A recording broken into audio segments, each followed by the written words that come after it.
안녕하세요. 책 읽어드리는 집사 백종환입니다. 살아있으면 됐다. 죽음의 문턱에서 기적같이 살아온 이홍승 작가. 그는 급성 폐혈증 이후 사지절단으로 장애인이 되었습니다. 그러나 살아있음으로 감사했고 희망이 시작되었다고 합니다. 팔과 다리를 모두 절단하고 감사하며 살아가는 희망 이야기. 이홍승 씨의 기록 두 번째 걸음마를 여러분 앞에 내놓습니다. 이 책은 신앙서적을 전문으로 출간하는 출판사 아르카에서 발행을 했는데요. 아르카 이한민 대표님은 교계의 유명 월간지 빛과 소금의 기자님이셨을 당시 저하고는 개인적 인연을 맺었습니다. 이번 두 번째 걸음마도 추천해 주시고 저의 신앙의 동지이기도 합니다. 감사하는 마음으로, 기도하는 마음으로 낭독해 올리고자 합니다. 특히 이홍승 작가님의 글을 통해서 다시 일으켜 세우시는 하나님의 귀한 선물이 무엇인지, 이홍승 작가님의 신앙 간증과 같은 고백을 통해 절망에 빠진 혹은 고난에 부딪혀 계신 여러분들에게 귀한 영혼의 양식이 되시기를 기도하는 마음으로 소원해 봅니다. 제발 저 좀 살려주세요. 3주간 나는 긴 꿈을 꾸었다. 꿈이라고 말하기도 애매하지만 일단 꿈이었다고 말해두자. 그 꿈은 길고 괴로웠다. 내가 내 몸을 칼로 여러 차례 베는 것 같은 고통도 느꼈다. 지옥이 따로 없었다. 내가 비극의 주인공인 대하 드라마를 보는 것 같았다. 그 드라마에서 나는 남미 어느 나라에 출장을 갔다가 누군가에게 납치되었다. 멕시코만 어디쯤 같아 보였다. 납치돼 감시를 당한 세월이 2년은 좋게 된 것처럼 길게 느껴졌다. 한국에서 내가 누군가를 죽이고 멕시코로 도망갔다는 뉴스가 방송에 나왔다. 나는 그 방송을 병실 침대에서 보고 있었다. 아기 요한이 그 병실을 걸어 다니고 있었다. 응급실에 오던 날 내게 기어오던 요한이가 언제 저렇게 컸나 싶었다. 그런데 갑자기 아내가 요한을 들어 안더니 차갑게 쏘아붙였다. 당신이 나를 버렸잖아요. 이별을 통보한 것이다. 아내는 내가 배신하고 외국으로 떠났으니 나를 떠나겠다고 선언했다. 나는 그게 아니라고 소리치려 했고 아내를 붙잡으려고 몸부림쳐 보았다. 하지만 입과 몸은 뜻대로 움직이지 않았다. 미칠 것 같았다. 나가버린 아내를 불러달라고 말하려 했지만 목소리는 전혀 나오지 않았다. 사람들이 일어서려는 나를 눌러 침대에 다시 눕혔다. 하긴 일어설 힘도 전혀 없었다. 사람들은 의식불명인 채로 누워있던 내가 종종 발광하듯 소리 지르고 몸부림을 쳤다고 했다. 아마 무의식 상태에서 그런 환상을 보고 있을 때가 아니었을까? 어디가 환상이고 어디가 현실 같았는지 나는 지금도 구분하지 못한다. 그저 생생한 꿈을 꾼 듯 기억에만 어렴풋이 남아있을 뿐이다. 내가 몸부림칠 때 내 몸을 아마 침대에 묶었던 것 같다. 환상 속에서도 나는 침대에 묶여 있곤 했는데 누군가 들락거리며 내게 무슨 의학 실험을 하는 것 같았다. 그럴 때는 의사나 간호사가 내 상태를 둘러보고 주사를 놓기도 했을 것이다. 아마도 얼핏 의식이 깰 때 본 실제 상황을 환상처럼 느낀 것일지도 모르겠다. 내 주변엔 늘 첩보 영화의 요원처럼 생긴 감시원들이 있었다. 때론 천사 같기도 했지만 경비원이거나 간호사 같을 때가 더 많았다. 하루는 그들이 나를 어디론가 데려갔다. 그곳은 성스러운 장소라고 미리 일러주었다. 미래의 우주 정거장처럼 보이는 첨단 시설 같기도 했고 고풍스러운 느낌이 들기도 했다. 분위기가 묘했다. 그곳엔 나를 이끌던 이들 외에도 사람들이 많았다. 그들이 입은 옷은 SF 영화 주인공의 우주복 같기도 했고 중세의 수도자들이 입는 옷 같기도 했다. 모든 것이 신기했다. 인도자들은 그들이 고귀한 자들이라고 내게 설명했다. 그들이 나를 가운데 세우더니 기도하기 시작했다. 내 몸은 어느새 깨끗하게 나았는지 꼿꼿이 서서 그들의 기도를 듣고 있었다. 한참 뒤 그들이 내게 말했다. 이 단계를 통과해야 한다. 곧 무슨 의식이 있을 거라고 했다. 어떤 이가 내게 다가오더니 뜬금없이 아내를 버리겠느냐? 라는 질문을 했다. 버리지 않으면 내가 죽는다고 협박했다. 아내에게 미안했지만 그때는 살기 위해서 그러겠노라고 답했다. 그러고 보니 내가 아내를 배신했다는 오해를 받은 건 그 일 때문 같기도 하다. 누군가 내게 사진 한 장을 보여주었다. 역겹고 끔찍한 모습이었는데 구체적으로 기억나지 않아 설명하기 어렵다. 그 사진을 보여준 이가 내게 이렇게 질문한 것은 기억이 난다. 너 이렇게 되고 싶어? 이렇게 살래? 나는 당연히 그렇게 되고 싶지 않다고 진저리를 치며 말했다. 역겨운 모습의 주인공은 다름 아닌 나였다. 내가 어떤 끔찍한 모습으로 변해버린 것이었다. 환상 속에서도 나는 그렇게 되기 싫다고 발악하다시피 외쳤다. 그러자 그들은 내게 훈련이 시작된다고 말했다. 나는 장막 같은 곳으로 걸어 들어가야 했다. 장막을 지날 때 공포가 밀려왔다. 장막을 지나면 지나온 장막은 금세 사라졌다. 하지만 또 다른 장막이 바로 나타났다. 장막을 거칠 때마다 새로운 공포가 찾아왔다. 나는 그렇게 두려움이 반복되는 과정을 견뎌야 했던 것 같다. 장막의 길을 지나자 바닥에 대리석이 깔린 성스러운 공간이 나타났다. 모습은 보이지 않는데 왁자지껄 사람들의 목소리가 들렸다.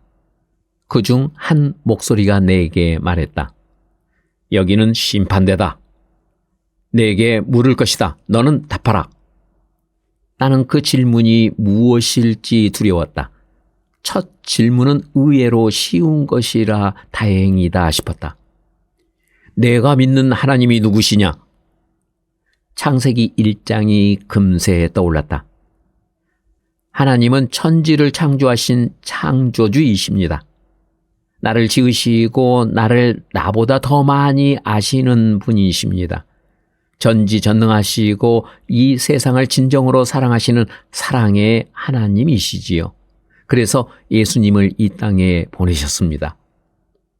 정말 살고 싶었던 것 같다. 이 정도 쉬운 질문도 모른다고 답하면 지옥에 갈 것 같았다. 나는 기억나는 대로 세례받을 때 목사님 앞에 문답할 때와 비교할 수 없을 정도로 열심히 답을 말했다. 그러자 그 목소리가 잘했다고 칭찬해 주었다. 역시 내가 답을 잘 한 것 같았다. 다음 질문이 이어졌다. 이후 여러 개의 질문이 계속 이어졌는데 질문 내용은 다 기억나지 않는다. 나머지 질문들에도 대부분 답은 잘 했던 것 같다. 다만 바벨탑과 관련된 질문이 나왔을 때 내가 그 질문의 답을 몰랐던 것도 아닌데 이상하게도 답할 수가 없었다. 바로 답을 하지 못하자 목소리가 나를 비난하기 시작했다. 불합격이라고, 탈락이라고, 통과시킬 수 없다는 목소리들이 여기저기서 들려왔다. 나는 당황했고 두려워졌다. 그중 한 목소리가 변호사인 것처럼 나를 불러세웠다. 하지만 네가 그 어려운 과정을 통과했으니 한 번 더 기회를 주겠노라. 그러더니 하나님이 누구시냐라고 묻던 첫 번째 질문부터 다시 하기 시작했다. 나는 못할 것이 없다고 생각했는지 술술 답을 이어갔다. 처음 질문을 받았을 때보다 여유를 느꼈고 기출 문제 같아 어렵지 않았다. 그런데 갑자기 그 목소리가 화를 내기 시작했다. 똑같은 질문에 똑같은 답을 했는데 이번엔 다 틀렸다는 것이다. 이해할 수가 없었다. 지금 생각을 해보니 처음 질문을 받을 때 답을 하는 내 태도는 몹시 간절했고 겸손했다. 하지만 두 번째 같은 질문을 받을 때는 만만하게 본 것 같다. 그리 간절하지 않았던 것이다. 교만해졌을 것이다. 그것이 문제였을까? 나는 바로 끌려나갔다.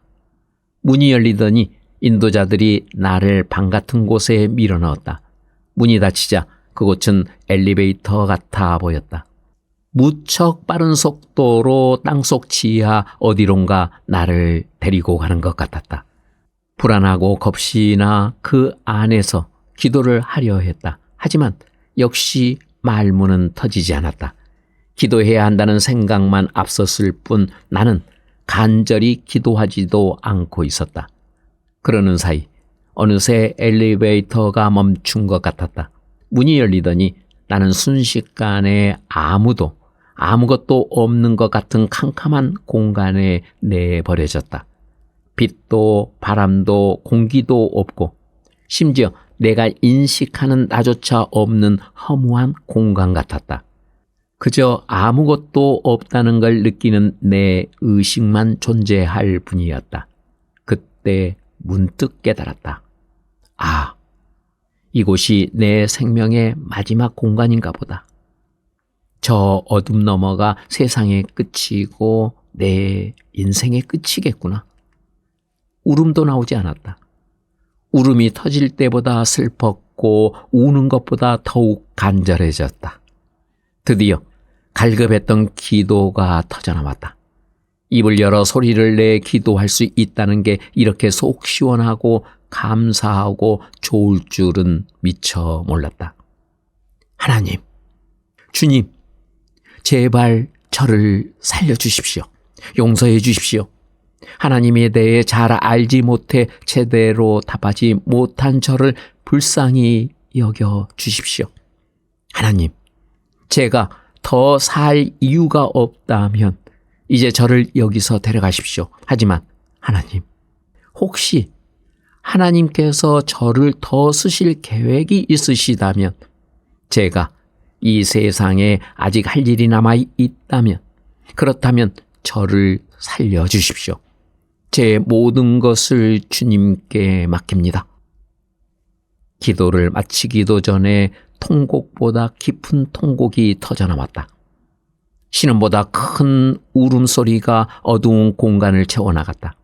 나는 정말 살고 싶었다. 하지만 이제는 내가 살고 싶어서 살려는 것이 아니었다.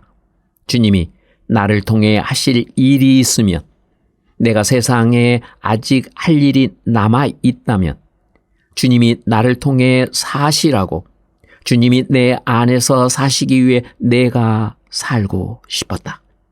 나는 그런 심정으로 토악질하듯 기도했다. 주님, 제발 저를 살려주세요. 그 순간 꽉 막힌 가래를 뱉어내듯 오래 목이 잠겨 말하지 못하던 음성이 풀려 노래까지 시원스레 부를 수 있게 되는 것처럼 답답한 느낌은 사라지고 청량한 공기가 목구멍을 타고 쑥 들어오는 것만 같았다. 마치 목을 짓누르고 조르고 있던 끈이 풀린 것 같기도 하고 내 목에 들어와 있던 호수 같은 것이 빠져나가는 시원한 느낌이기도 했다. 그 느낌은 사실이었다. 내가 의식이 돌아오고 스스로 호흡하기 시작했다고 판단한 의사가 내 목에 넣은 삽관을 빼는 바로 그 순간이었다. 내가 3주 만에 깨어나는 상황이기도 했다. 나는 그렇게 다시 살았다. 나는 의식을 잃은 뒤부터 기도 삽관으로 호흡기와 유동식을 주입받고 있었다. 하지만 기도 삽관을 오래 하면 감염될 수 있다. 그래서 나 같은 장기간 의식불명인 중환자는 목을 뜯는 편이 나을 수 있다. 하지만 아내는 반대했다. 의사는 어서 목을 뚫자. 아내는 아직 안 된다. 그렇게 사나흘이 흐르자 의사는 도무지 그대로 둘 수 없다고 선포했고 아내도 동의하려던 날이 내가 깨어나고 호스를 뺀 바로 그날이었다. 그날 아내는 정신없이 기도했고 나는 무의식 속에서 기도하고 있었다. 그런데 호스가 입 밖으로 나올 때에 내 의식은 돌아왔고 스스로 호흡하기 시작했다. 아내는 의사로부터 내가 깨어났다는 연락을 받고 펑펑 울었다고 한다.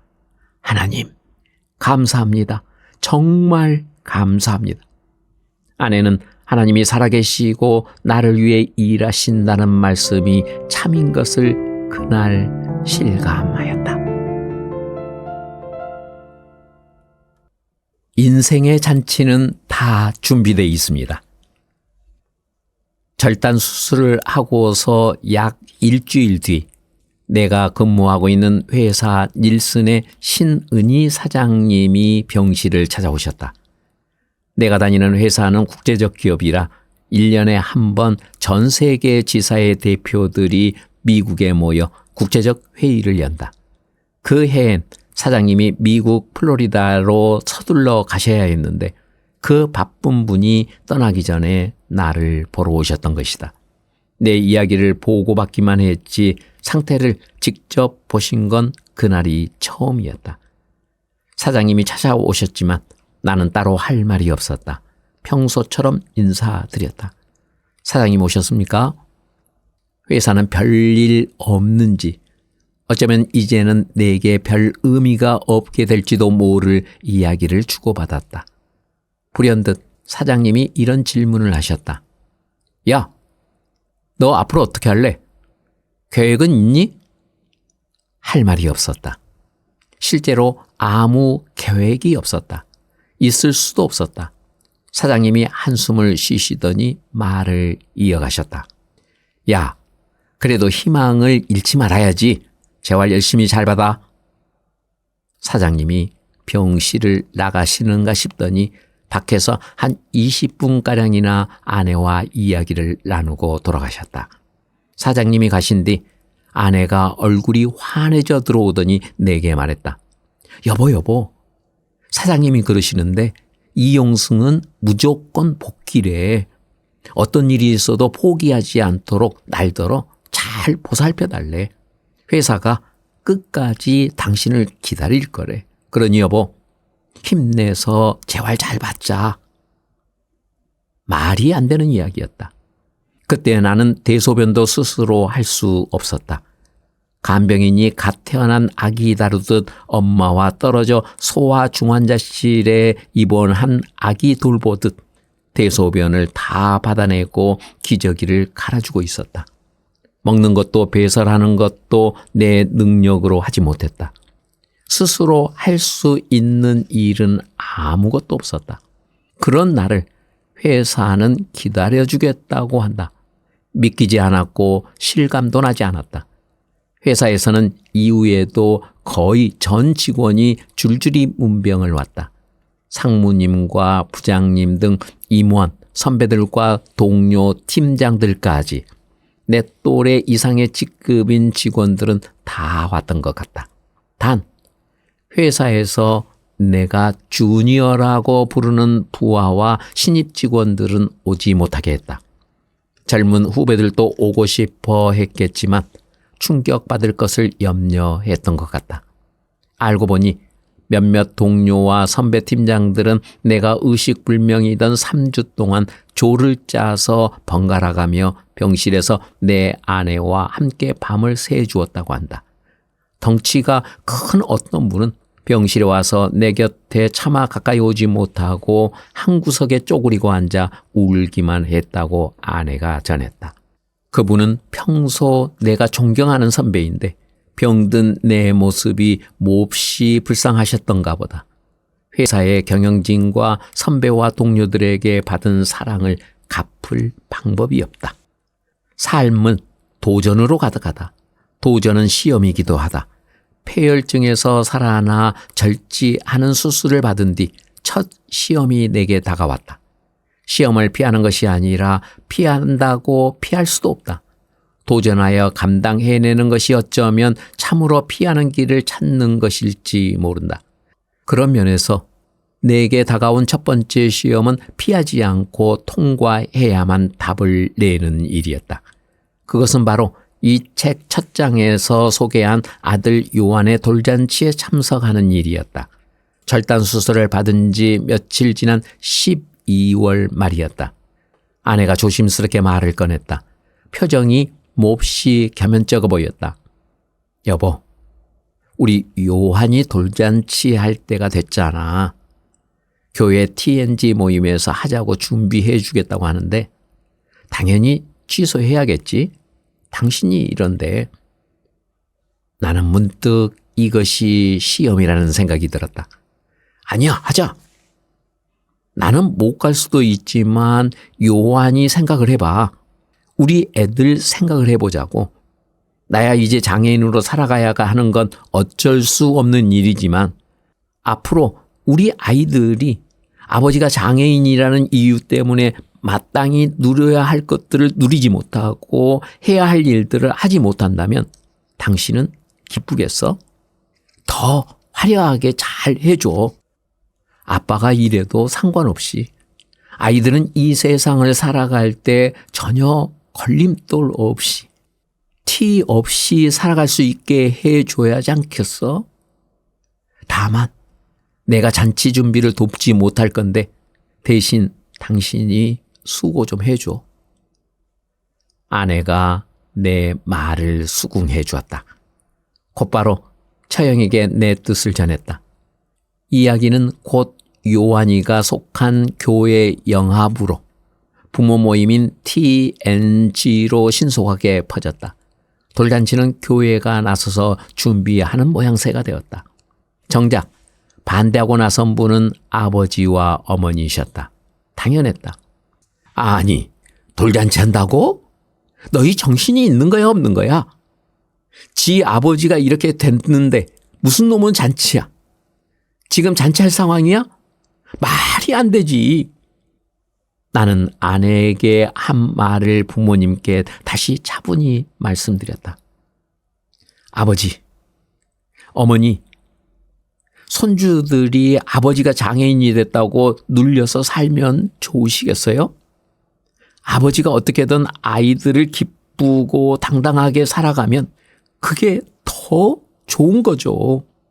아버지가 만약 저처럼 이렇게 되셨으면 저희들더러 아무것도 하지 말고 살라고 하고 싶으시겠어요? 그게 아버지 바람은 아니시잖아요. 아버지는 내 말을 들으시고 입을 다무셨다. 모르겠다. 너희들 일이니 너희들 마음대로 알아서 해라. 설득되신 것은 아니지만 수긍을 해 주셨다. 결국 아버지와 어머니도 돌잔치에 오셨고 일가친척 온 가족이 참석해 주셨다. 희망을 보여주고 싶었습니다. 돌잔치와 성형수술을 마치고 본격적인 재활치료가 3개월간 진행되었다. 내가 쓰러져 응급실에 입원한 날은 2010년 11월 16일 화요일, 그리고 재활치료를 마치고 집에 돌아온 날은 정확히 7개월 뒤인 2011년 6월 15일이었다. 재활치료를 성공적으로 마친 후 나의 재활 과정을 소개한 다큐멘터리가 제작돼 교육방송 EBS의 명의 프로그램에 소개되었다. 나의 재활치료를 담당하신 신지철 교수는 내가 국내는 물론 세계적으로도 사례를 찾아보기 힘든 케이스라고 했다. 나는 다발성 절단 장애인이다. 응급실에 입원한 뒤 3주간 의식을 잃고 있는 동안 혈압이 갑자기 떨어져 승합제로 겨우 버틸 수밖에 없었는데 승합제가 내 생명을 붙잡아주는 대신 사지를 가져갔기 때문이다. 검게 변한 사지는 결국 동시에 절단할 수밖에 없었다. 목숨은 살아났지만 앞으로 생활을 하려면 재활이 필요했다. 재활치료 전문가인 신지철 교수도 국내에서 치료하기 힘들다는 다발성 절단 환자인 나를 치료하기가 만만한 일이 아니었다고 말씀하셨다. 재활치료 가능성은 그리 높지 않았다. 오른쪽 다리는 넓적 다리까지만, 왼쪽 다리는 그보다 더 남지 않았다. 오른팔은 절반도 남지 않았고 그나마 다 자르지 않는 왼쪽 팔도 손가락 대부분이 절단된 상태다. 또한 피부와 근육이 굳어지는 강직이 심해 손은 제 기능을 거의 할 수 없었다. 치료 자체가 도전이었다. 하지만 이것은 4개 아들의 돌잔치에 이은 2번째 시험 같았다. 신 교수는 내가 휠체어를 타고 다닐 수 있도록 다 절단하지 않는 왼쪽 손의 기능을 회복하는 치료부터 시작했다. 오른팔에는 의수를 제작하여 부착해 팔을 움직이는 훈련을 받게 했다. 매주 2번씩 의지재활팀이 모여 나의 상태를 논의했다. 의지재활이란 의족과 의수 같은 보조기구로 신체를 대신하도록 훈련하는 것을 말한다. 단계별로 치료 계획을 수립해 물리치료, 작업치료, 통증치료를 했고 보조기 사용법 등을 익히게 했다. 재활치료를 돕는 의지팀과 간호팀 등 재활병원의 모든 부서가 유기적으로 내 재활을 도왔다. 또한 세브란스 원목실의 도움도 내게 신앙적으로 큰 힘이 되어 주었다.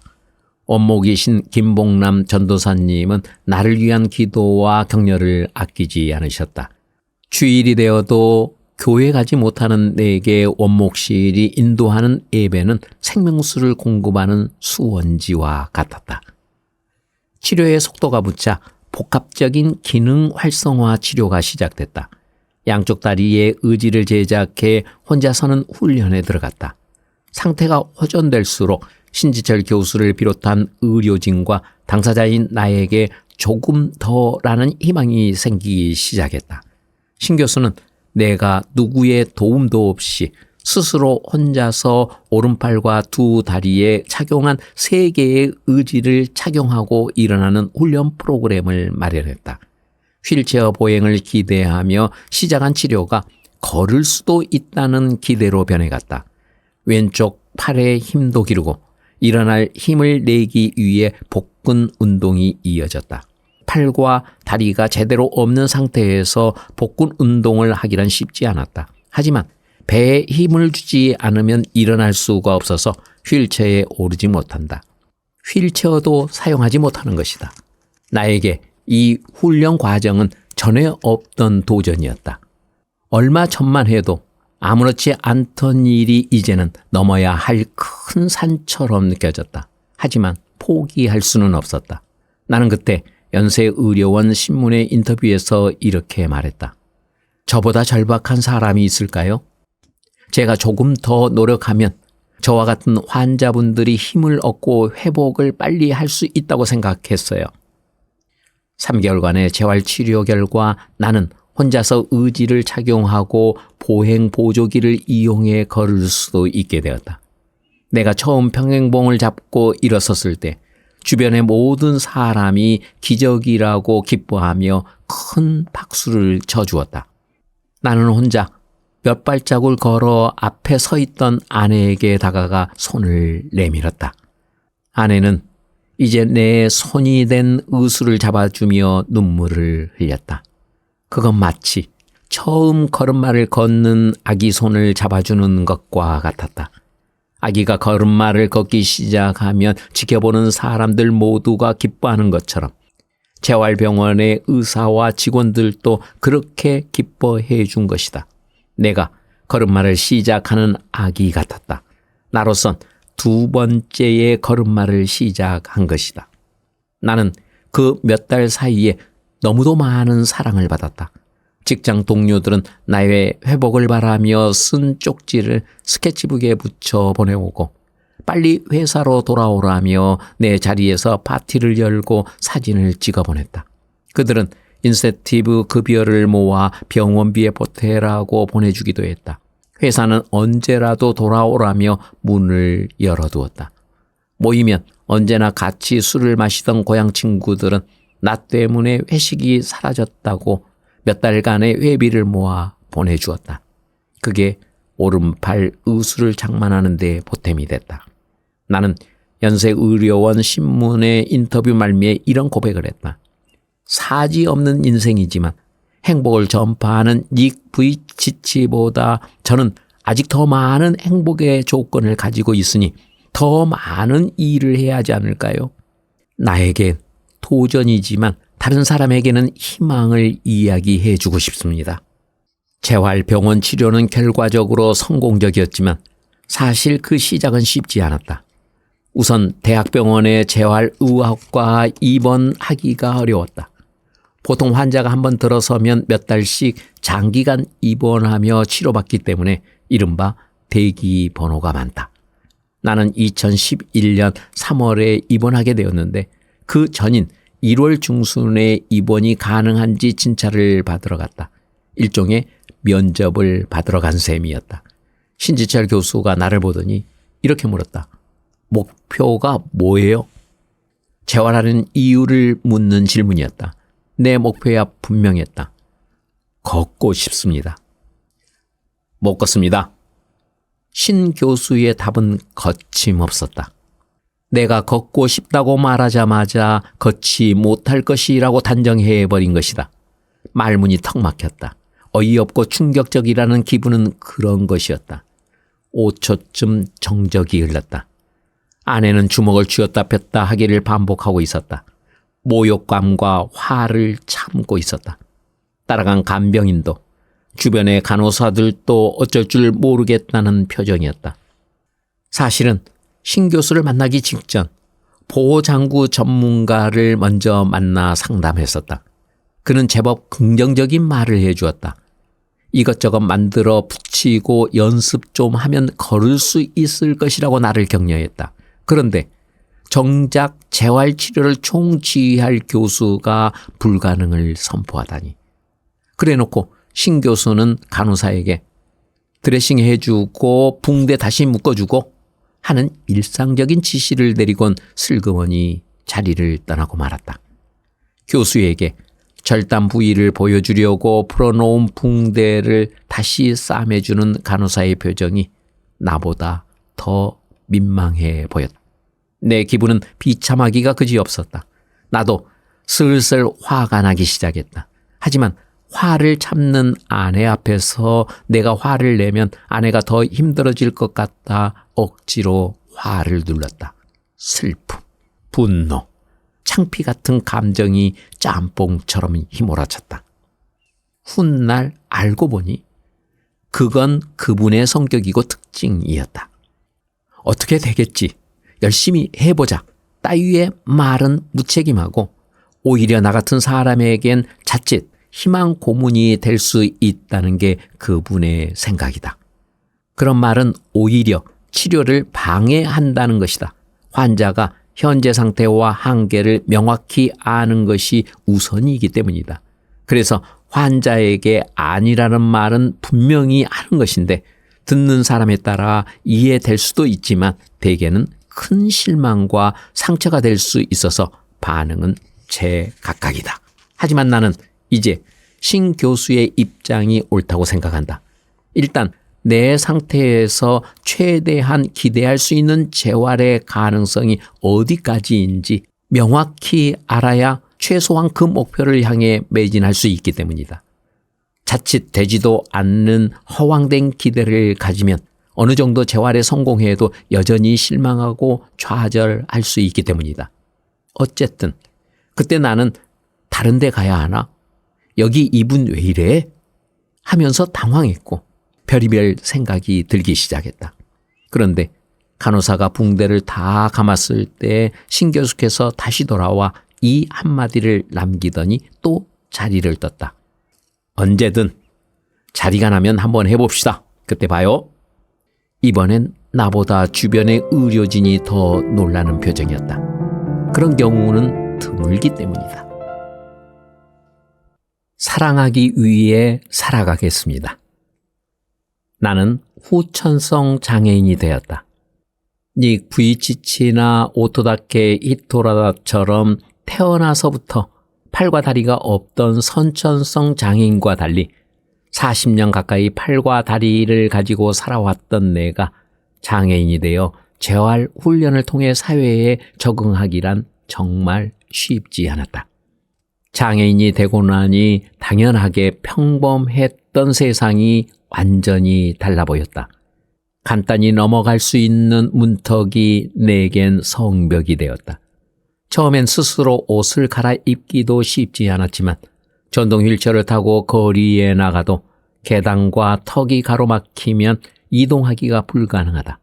다행히 요즘 서울 같은 대도시는 장애인을 배려한 기반시설이 잘 되어 있는 편이라 강남의 집에서 강북의 회사까지 지하철을 타고 출퇴근하기가 시간이 좀 더 걸려서 그렇지 다닐만한 상황이다. 장애인이 되고 보니 물리적 장애보다 사람들의 이해 부족과 인식의 차이가 때론 더 큰 장애로 느껴지곤 한다. 아예 관심을 두지 않으면 차라리 상관없는데 나름대로 좋은 마음으로 도움을 주려고 하다가 오히려 불편해질 때가 있다. 예를 들면 무조건 도와주려 하실 때다. 측은한 마음이 들어 그러신다는 것은 이해가 되고 감사하지만 장애인에겐 오히려 자존심에 상처를 줄 때도 있다. 재활을 마친 초기에 의족을 하지 않고 휠체어만 타고 교회에 갈 때가 있었다. 다리의 절반이 없으니 휠체어 아래가 허전해 보였을 것이다. 나는 어차피 이렇게 되었으니 별 의식을 못하고 있었는데 어떤 할머니 권사님이 민망해하시는 표정을 지으시더니 갑자기 내 무릎을 덮고 있던 담요를 끌어내려 아래로 가려주시는 것이었다. 아마도 무릎 담요가 펄럭이면서 다리가 없는 부분이 보였나 보다. 하지만 그분이 내게 먼저 말을 걸거나 양해를 구하신 것도 아니었다. 물론 나는 그 할머니께서 어머니와 같은 심정으로 나름 나를 배려하신다고 하신 일일 것으로 이해는 한다. 하지만 만일 전혀 모르는 남이 내게 묻지도 않고 내 옷매무실을 만져주거나 바지 지퍼가 열렸다고 올려주거나 단추가 채워지지 않았다고 내 몸을 만진다면 당황하지 않겠는가. 몸이 이렇다 보니 아무래도 옷차림이 항상 단정하긴 어렵다. 가끔은 셔츠 컬러가 비뚤어질 때도 있다. 손이 있다면 스스로 바로잡겠지만 대부분 약간 허술한 상태로 그냥 다닐 때가 많다. 그럴 때 어떤 분이 내게 묻지도 않고 슬쩍 다가와 그걸 바로잡아 주신 적이 있다. 물론 나를 아는 분이었다. 그렇지만 왠지 기분은 개운치 않았다. 뜻은 알겠고 고마운데 먼저 어떻게 해주어도 괜찮겠는가 하고 물어본 다음 내가 동의하고 나서 도와주셨다면 더 좋았겠다 싶었다.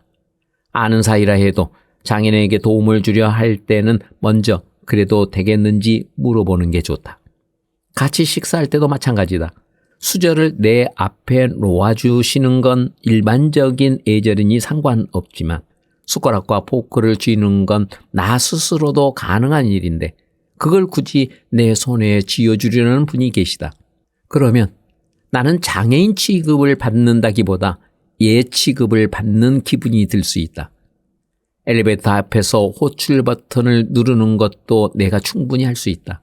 그것조차 친절을 베풀어 주신다고 서둘러 대신 눌러주는 분이 계시는데 굳이 그러실 필요는 없다. 나 같은 장애인이 스스로 할 수 있는 행동은 좀 더디고 힘들더라도 스스로 하게끔 담담하게 지켜보는 것이 오히려 나을 수 있다. 따라서 어느 경우든 장애인에게 도움을 주고 싶을 때마다 주의해야 할 방법은 동일하다. 제가 도와드려도 될까요? 하고 먼저 묻는 것이다. 그러면 아기가 도움을 받는 것과 비슷한 상황이 될지라도 자존심을 누르고 기쁜 마음으로 네, 감사합니다. 도와주세요. 라고 말하기가 편해진다. 이건 비단 나뿐 아니라 대부분의 장애인이 공통으로 느끼는 바람일 것이다. 장애인을 돕고 싶은 마음이 드는 것은 귀하고 감사하지만 이렇게 매우 조심스러운 배려가 필요하다. 몸보다 마음이 먼저 다치기 쉬워 그런지도 모르겠다. 어쨌든 나도 그렇고 사실 모든 장애인은 도움을 필요로 할 때가 많다. 다만 장애인에게는 적절한 소통과 이해를 통해 도움을 주고받는 것이 필요하다는 걸 나도 장애인이 되고 나서야 알았다. 비가 오는 날이면 출퇴근할 때 난감해진다. 전동 휠체어는 물에 약하기 때문이다. 만에 하나 전기장치에 물이 스며들면 고장이 나고 말아서 무게가 90kg이 넘는 쇠덩이에 불과해지고 만다. 그래서 나처럼 전동 휠체어를 타고 다니는 장애인은 항상 휠체어 등 뒤 짐칸에 판초처럼 생긴 우위를 넣고 다닌다. 문제는 그걸 스스로 꺼내 입기가 상당히 불편하다는 것이다. 지하철에선 상관없지만 지하철을 나와 거리에 나서려면 당연히 그걸 꺼내 입어야 하는데 혼자 입으론 어려운 일이다. 나는 몸을 돌려 간신히 그걸 꺼내 스스로 입곤 하는데 시간이 오래 걸리므로 바쁜 출근 시간이면 누군가 도와주기를 바랄 때도 있다. 그래서 어떤 날은 아무나 붙잡고 도와달라고 한 적도 있다. 하지만 보통 비장애인은 전동 휠체어 장애인에게 그런 상황에서 그런 필요가 있는지 알기 어렵다. 언젠가 비가 오는 출근길이었다.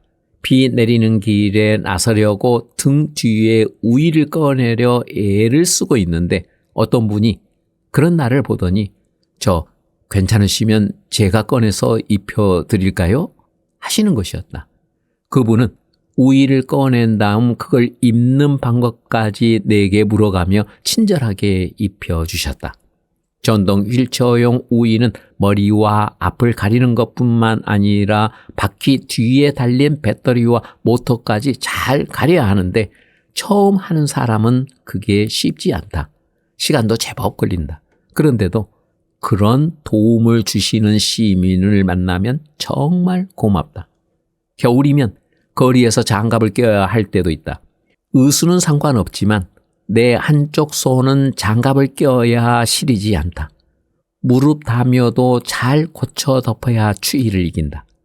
그럴 때 어떤 여성이 다가와 장갑 끼워드릴까요? 하더니 담요까지 잘 덮어주고 가셔서 무척 고마웠던 적이 있다. 난감한 때는 식당에서 계산을 하려고 카드를 꺼내다 바닥에 떨어뜨린 경우다. 도무지 집을 수가 없다. 그럴 때 주변에서 누구든 주워달라고 부탁한다. 카드를 주워서 달아나는 분은 한 분도 없었다. 확실히 장애인을 대하는 시민 의식이 많이 좋아진 것 같다. 가끔은 내가 이런 상태가 되기 전에 예전에 장애인을 어떻게 대하고 어떤 도움을 주었는지 돌아보며 뉘우칠 때도 있다. 누군가의 도움이 가장 필요한 장소는 사실 공중 화장실이다. 화장실에 문턱이 없고 장애인용 화장실이 있는 곳이면 큰 문제가 아니지만 오래된 건물이면 화장실 문턱이 높은 경우가 있다. 나는 음식을 거의 가리지 않지만 보통의 한국인인지라 뜨뜻한 국물이 있는 탕 종류를 좋아하는 편이다. 하루는 설렁탕을 맛있게 먹은 다음 화장실에 가려 하는데 그 식당의 화장실 구조가 구식이고 청결하지도 않아 몹시 불편했다. 일단 문턱이 높아 들어가기도 쉽지 않는 걸 보고 동행한 분이 나를 따라와 주었다. 동행한 분이 화장실 문을 넘어가는 것까지 도와주었고 평소처럼 나 혼자 옷을 내려 볼일을 보는 데까진 별 문제가 없었다. 그런데 이상하게도 돌아 나올 때가 문제였다. 화장실에 들어갈 때는 몸을 움직이기가 특별히 어렵지 않았는데 반대로 나올 때는 몸을 자유롭게 움직이기 어려웠다. 마치 좁은 집에서 이삿짐을 옮길 때 장롱을 집어넣는 건 어떻게 가능했는데 뺄 때는 힘들어하는 경우와 비슷했다. 내가 볼일을 볼 때까지 화장실 밖에서 기다려주던 분이 더 난감했다. 어떻게든 힘을 써서 내가 좁은 화장실 입구를 벗어나도록 도움을 주고 싶었던 모양인데 그분도 힘이 약했는지 나를 마음대로 제어하지 못했다. 그때 내가 거꾸로 제안했다. 그냥 제가 선생님 팔을 기둥처럼 붙잡고 나가볼 테니 좀 힘드시더라도 그냥 기둥처럼 서 계시겠어요? 그분은 이해했다며 고개를 끄덕였고 내가 스스로 그의 팔과 몸통을 의지해 몸을 움직여 문턱을 넘도록 도왔다. 아니, 그분은 거의 가만히 서서 내가 그의 몸을 이용하도록 도왔다고 해야 맞는 상황이었다. 장애인용 화장실처럼 쇠기둥 같은 손잡이가 있고 공간도 넓었다면 그분이 그럴 필요는 없었다. 간신히 좁은 공간을 빠져나올 때 나는 땀 범벅이 되었고 그도 숨을 헐떡였는데 그분이 다행이라는 표정을 지으며 이렇게 말했다. 제가 억지로 도울 힘도 부족했지만 이럴 땐 차라리 제가 장애인용 기둥처럼 이 집사님이 스스로 저를 붙잡고 움직이시도록 가만히 있는 편이 나았네요. 안 그랬으면 자칫 저도 집사님도 같이 쓰러질 뻔했어요. 그러면 더 큰 일이었겠죠? 그분 말이 맞았다. 그럴 때 억지로 나를 업어보겠다고 나서거나 불필요한 행동을 하면 둘 다 다칠 수 있었다. 비록 장애인이지만 스스로 움직일 수 있는 데까지는 스스로 해보도록 최소한으로 돕는 것도 때론 유익하다. 어깨나 팔을 내주어 나 같은 장애인이 그걸 지지대 삼아 움직일 수 있게 해주기만 하면 된다. 한편 도움을 구하지 않더라도 알아서 도와주셔서 감사할 때도 있다. 한 번은 식당에서 나올 때 입구에 턱이 있는 걸 보면서도 크게 의식하지 않고 속도를 줄이지 않고 나오려다가 그만 바퀴가 턱에 걸리게 되면서 몸이 앞으로 미끄러져 넘어지고 말았다. 바로 그 순간 주변에 있던 서너 분의 남성들이 달려들어 내가 바닥에 얼굴이 부딪히기 직전에 붙잡아 얼른 바로 세워준 것이었다. 정말 순식간에 일어난 일이었다. 그분들은 말은 안 해도 내가 문을 나서는 걸 지켜보고 계셨다고 했다. 그랬는데 내가 앞으로 넘어지려는 걸 보는 순간 마치 연습이라도 해둔 것처럼 재빠르게 달려와 나를 잡아준 것이었다. 천만 다행이었고 정말 감사한 일이었다. 사람들이 장애인을 눈여겨보는 것이 부담일 때가 대부분이지만 그럴 경우는 지켜봐 주신 것이 오히려 감사한 일이 된다. 들고 있던 스마트폰이나 가방 같은 물건을 떨어뜨릴 때 신기하게도 떨어지기 직전에 받아서 내게 돌려주는 분도 종종 있다. 그럴 때마다 신기해서 나도 도와준 분도 같이 웃곤 한다. 사람들이 항상 나를 지켜보고 있는 것 같아서 부담스럽기도 하지만 이렇게 감사한 일도 많다. 어느덧 장애인이 된 지 10년이 지났다. 초기에는 걷고 싶은 마음이 컸다. 한 번은 보장구를 착용해 실제로 아기가 걸음마를 걷듯이 걷는데 성공하기도 했다. 하지만 어느 정도 시간이 지나면서 그런 마음을 내려놓기로 했다. 장애의 수준이 어떠하든 일단 이전의 모습을 목표로 하면 끝이 없다. 계속 노력해야 하고 투자도 계속 해야 한다. 그러면 행복과 만족을 느낄 겨를이 없다. 하지만 내 장애를 있는 그대로 받아들이면 상황은 달라진다. 우선 내가 장애인인 게 어때서? 이건 이제 내 모습인데 하고 받아들이면 된다. 내가 장애인이라는 것이 사실이긴 하지만 그건 어디까지나 관념에 불과할 수 있다. 나는 장애인이 된 초기에 오랫동안 그 관념을 버리지 못했다. 이전처럼 걸어 다니는 걸 동경했고 현실을 계속 부정했다. 그래서 자주 좌절하고 괴로워할 수밖에 없었다. 하지만 어느 순간 하나님께서 지금 이대로 지내라고 하신다는 걸 깨달았다. 성경을 보니 하나님은 우리 인간을 각각 모자라면 모자란 대로 사용하시는 분이시다. 심지어 나의 이런 모습이 필요했기 때문에 하나님이 나를 이렇게 만드신 것일 수도 있다. 그렇다면 장애인으로 사는 게 무슨 대수란 말인가? 비장애인이 사회에서 다수라면 장애인은 사회적 소수에 해당한다. 하지만 비장애인 중에서도 예를 들어 키가 큰 사람과 키가 작은 사람이 각각 느끼는 장애가 있을 수 있다. 키가 작으면 높은 곳에 물건을 자유롭게 꺼낼 수가 없다. 누군가의 혹은 어떤 도구의 도움이 필요하다. 반대로 경우에 따라선 키가 큰 사람이 오히려 불편한 환경이 있을 수도 있다. 그건 단지 평균 키에 맞춘 환경 때문에 생긴 불편일 뿐이다. 누구라도 불편을 느끼는 부분이 있다면 그는 그 부분에서 장애를 겪고 있는 것이다. 결국 장애란 다수를 기준으로 소수에게 덮어씌운 관념이다. 그러므로 소수까지 배려해 인식과 환경을 변화시키면 구별되지 않고 모두가 함께 살 수 있는 사회가 된다. 부족하고 불편한 점은 서로 돕고 보완하면 된다. 장애인과 비장애인에 대한 차별도 요즘에 많이 줄어든 것 같다. 물론 사라져야 할 편견과 인식의 장애는 여전히 있지만 말이다. 우선 나부터 장애인으로서 떳떳하게 사는 게 의미 있는 삶을 사는 비결인 것 같다. 장애를 극복하겠다고 억지로 애쓰기보다 그저 이 상태에서 최선을 다해 살면 그 모습이 더 아름답지 않을까 생각한다.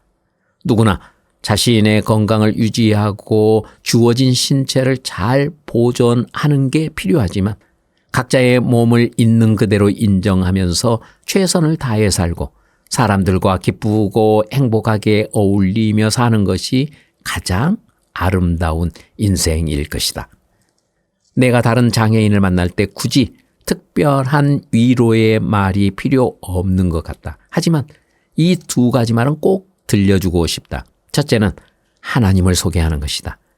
가장 큰 위로는 예수님을 알게 하는 것이기 때문이다. 그리고 둘째는 장애가 무엇인가에 대해 그의 생각과 내 생각을 서로 나누는 것이다. 나는 이런 장애가 있어서 이런 거 못해가 아니라 그것은 그저 관념일 뿐이고 내가 할 수 있는 것에 집중하자고 격려할 것이다. 내 손을 보면 한쪽에 손가락 2개만 남아있다. 그나마 자유롭게 굽히지도 움직이지도 못한다. 하지만 타이핑 하나만큼은 엄청나게 빨리 할 수 있다. 흔히 말하는 독수리 타법인데 이 손가락 하나로 그 어려운 마케팅 분석 보고서 작성을 다 해내고 있다. 숟가락과 포크도 남은 2 손가락으로 가능하다. 비록 5 손가락은 아니지만 이걸로도 내가 할 일은 얼마든지 할 수 있다. 나는 내가 못하는 것은 생각할 필요가 없고 오직 내가 지금 할 수 있는 것들에 감사하면 그만이다. 내가 처음 집에 돌아왔을 때 아내가 잠시 집을 비워 나 혼자 급한 볼일을 해야 했던 이야기를 간증할 때마다 하는데 나는 그날 이후 나 스스로 조금씩이나마 뭐든 해낼 수 있다는 자신감이 붙기 시작했다. 그 일은 내게 도전이자 성취였다. 그때 이야기를 좀 더 구체적으로 다시 해보려 한다. 아내가 나를 두고 집을 나가며 간식으로 아몬드를 한 통 두고 나갔다. 나는 책을 보며 아몬드를 마구 집어 먹었는데 목이 가래 물도 많이 마셨다. 그게 그만 속에서 탈이 난 모양이었다. 당장 설사가 나오려는 것처럼 급해졌다. 아내에게 전화했지만 아내가 와서 도와주기엔 이미 너무 급한 상황이 됐다. 나 스스로 어떻게 해서든 화장실로 가서 일을 봐야 했다. 그때 우리 집 화장실은 아직 나를 위한 시설을 갖추지 못했을 때였다. 20cm가 넘는 문턱이 있었고 일단 화장실 앞까지 기어가는 것도 보통 일이 아니었다. 그때까지만 해도 나는 화장실에 갈 때 아내에게 짐짝처럼 업혀가곤 했기 때문이다. 어쨌든 간신히 엉덩이를 움직여 화장실 앞까지 갔다. 문제는 역시 문턱이었다. 어떻게 하나 고민을 할 겨를도 없었다. 무릎까지 남은 약간 긴 오른발을 문턱에 올리고 넘어가기를 시도했다.